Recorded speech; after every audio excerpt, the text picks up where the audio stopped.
Okay, let's unpack this. Today, we're taking a deep dive into a story many of you might recognize, but the reality is far more intricate. Yeah, and frankly, pretty heart-wrenching compared to what most people saw on screen. Exactly. We're talking about Keiko, the orca, who became, well, a global icon as Willy in Free Willy. Right. His journey really became this huge symbol for animal welfare and, the whole debate around captivity. hmm But the actual story, when you piece it together from sources like the Orcapod wiki you shared, it takes us through some really unexpected turns, big challenges. And it gives us a real look at what happens when sort of human intentions meet the complexities of the wild. Yeah. So our mission here is really to go beyond that Hollywood version, Use the info we have to trace Keiko's true, complicated life. What can we actually learn from his journey? And it's just so striking how different the reality often was from the hopeful ending of the movie. Absolutely. So let's start right at the beginning.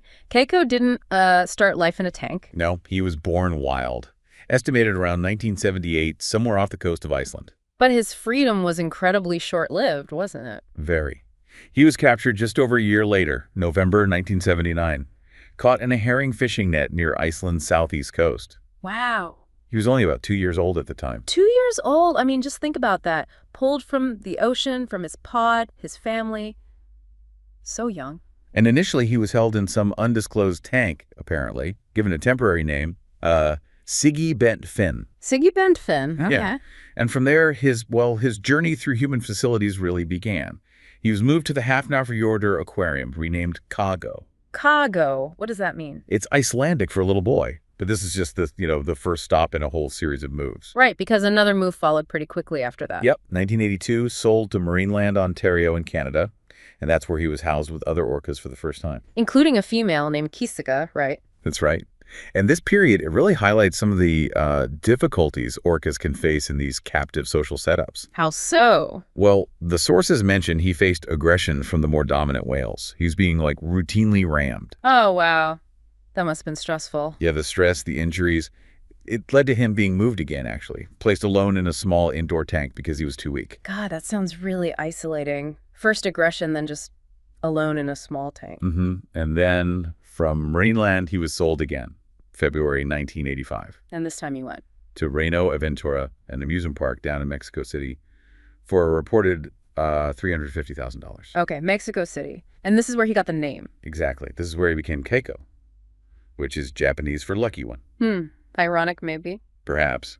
He stayed at Reino Aventura for a really long time, though, from 85 all the way up to 1996. So his life there, it seems like it was kind of a mix, like success as a performer, but real challenges with his environment. That's a good way to put it.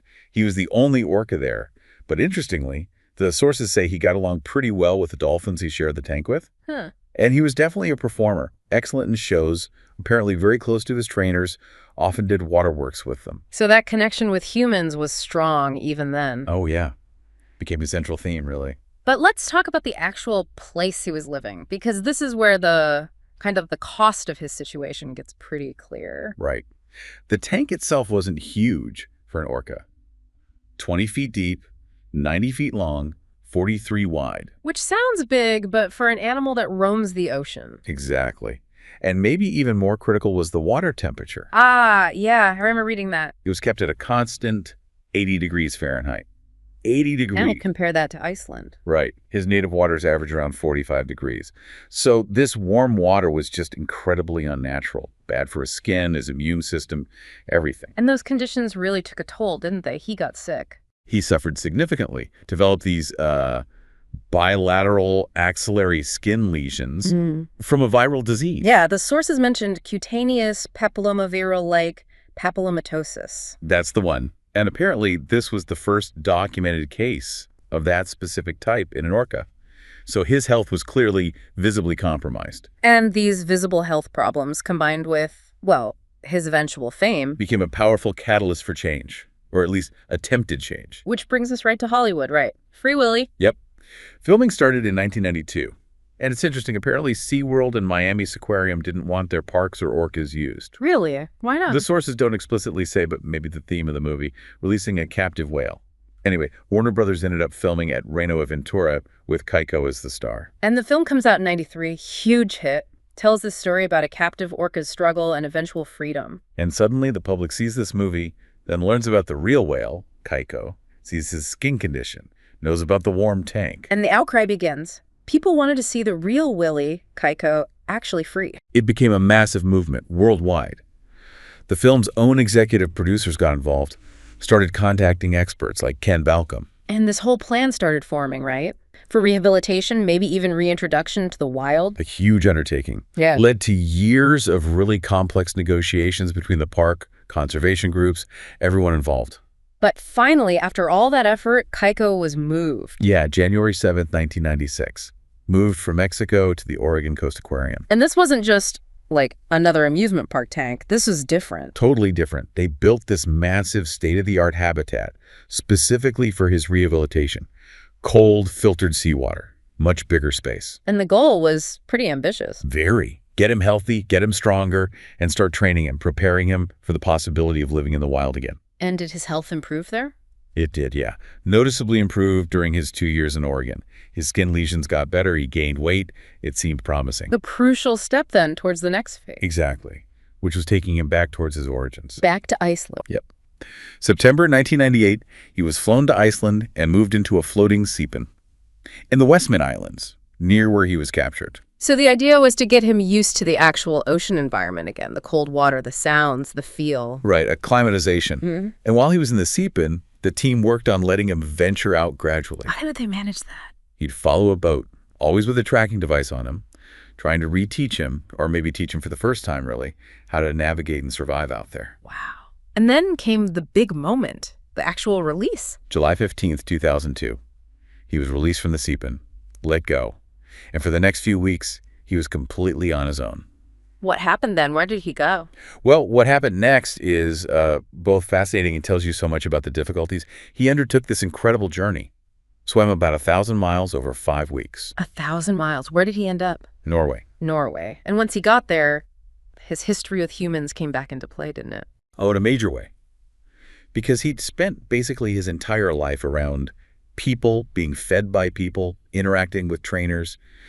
He was incredibly comfortable approaching humans. So people would see him near the coast. Yeah, people would come into contact with him constantly. They fed him. Some even swam alongside him. I remember hearing about that. It caused problems. It did. It happened so often that the Norwegian government actually had to step in. They urged people to stop interacting with him. Because it was hindering the goal of him becoming truly wild? Exactly. It just highlights how deep that imprint of human care was. The very public that loved him and wanted him free were kind of inadvertently making it harder for him to be wild. That's such a difficult conflict. Did he interact with other whales at all during this time? The sources do say he would socialize with wild whales sometimes when he was out on his own. Okay, so some connection there. But, and this is really critical, he never joined a pod. Never integrated into a wild orca family group. Why do you think that was? Decades of isolation. Most likely. His decades away from wild orcas, his reliance on humans, it probably made it impossible for him to understand or fit into that complex, wild social structure. He just didn't have the skills. And there were other signs he was struggling to adapt to. Yeah, definite signs.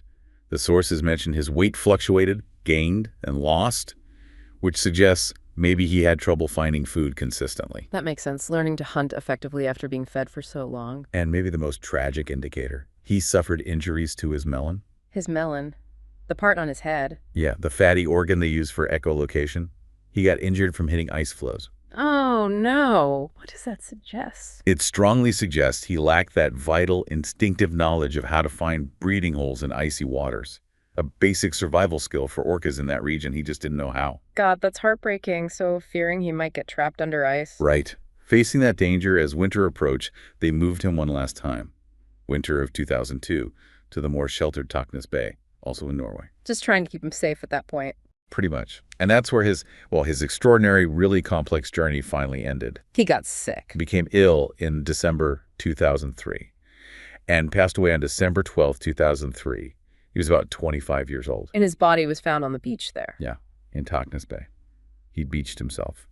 The listed cause of death is acute pneumonia. Okay. Although it's worth noting, there's a slight discrepancy in the sources here. One mentions a necropsy An animal autopsy wasn't actually performed, making the exact cause maybe a little uncertain. Mm. But another source does state acute pneumonia directly, so likely respiratory. It just shows, even in the end, there were complexities. What an absolutely incredible and ultimately very difficult story, from being captured as just a 2-year-old calf. Through years in tanks that weren't right for him. Becoming this accidental global movie star. Sparking this huge movement for his freedom. And then this immense, costly, unprecedented attempt to return him to the wild ocean he came from. His life was just unique. Yeah. Driven by so much public compassion, this real desire to maybe right a perceived wrong.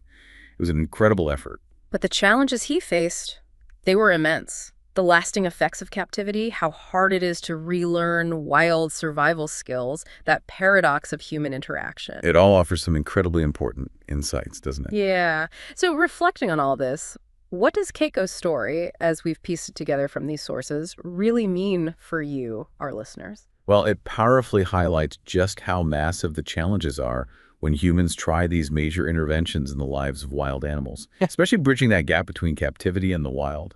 It really does. And it leaves us with a pretty provocative thought to consider, doesn't it? What does Keiko's experience truly tell us about these ambitious conservation efforts, these welfare projects?